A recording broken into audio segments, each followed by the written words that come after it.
recognizing Congressman Hank Johnson of the 4th District of Georgia and the ranking member of our subcommittee on courts, IP, and artificial intelligence. Thank you, Mr. Ranking Member and Mr. Ranking Member for holding this hearing. You know, after losing the 2020 election, the lame duck President Donald Trump embarked upon an illicit and multi-pronged scheme to remain in office beyond his term. This plan culminated in the January 6, 2021 insurrection, which failed. But Donald Trump wasn't finished. Over the next 4 years, he hatched a plan to create the conditions where, if he won the presidency again, he would never have to leave office. And during that planning process, Trump was given an assist when the Supreme Court of the United States, which he magnified with 3 appointees, ran the clock out on efforts to prosecute him while giving him immunity from prosecution for official acts while in office. Once back in the White House and with immunity so that he was above the law, Trump's first order of business was to destroy the rule of law so that he could then systematically dismantle our democracy. And there would be no checks on his illegal behavior. In less than 100 days, he has turned the Department of Justice into the Department of Injustice. He effected this transformation by installing sycophantic loyalists and purging career employees whose only offense was adherence to the rule of law. Good people like our witnesses here. But even purging career employees is not enough for a tyrant. A tyrannical leader like Trump must also intimidate people to ensure their silence. And that's why Trump's DOJ directed armed U.S. Marshals to deliver a letter to Ms. Oyer at her home about testifying to Congress.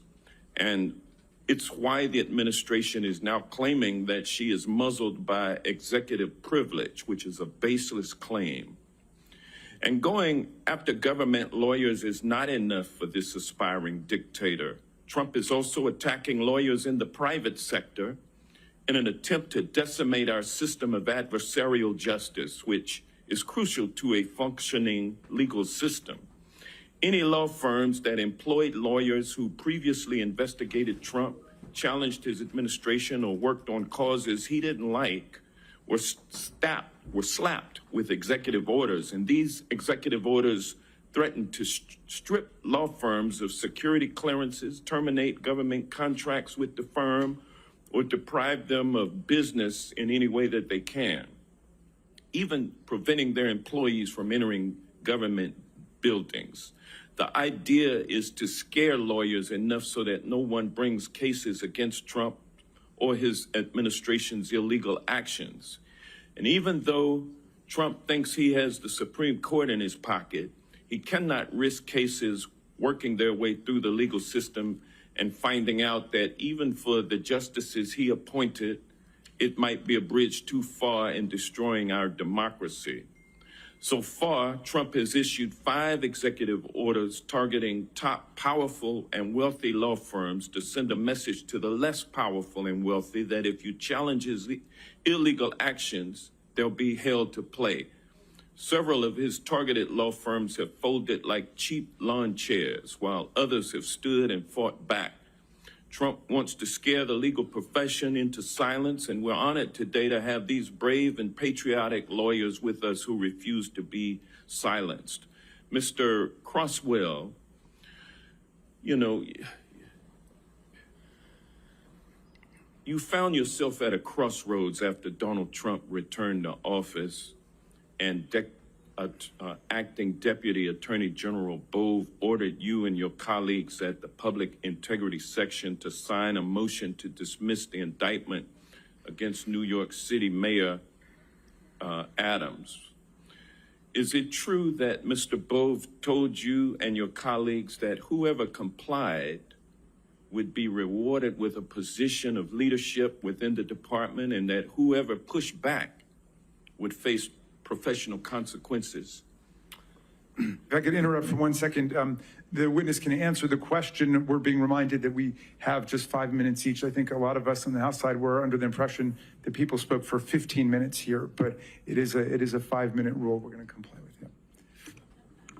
Well, I've only gone for 5 minutes and 13 seconds.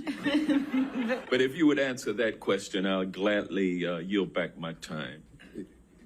Congressman, my best recollection of the conversation that what was said to us was in my resignation letter, and I think it was very, very much implied, if not stated, that there'd be promotional opportunities for anyone that would sign the motion.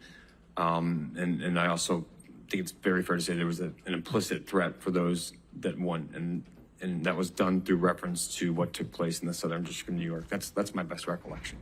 Thank you. Thank you. Senator Klobuchar. Yes,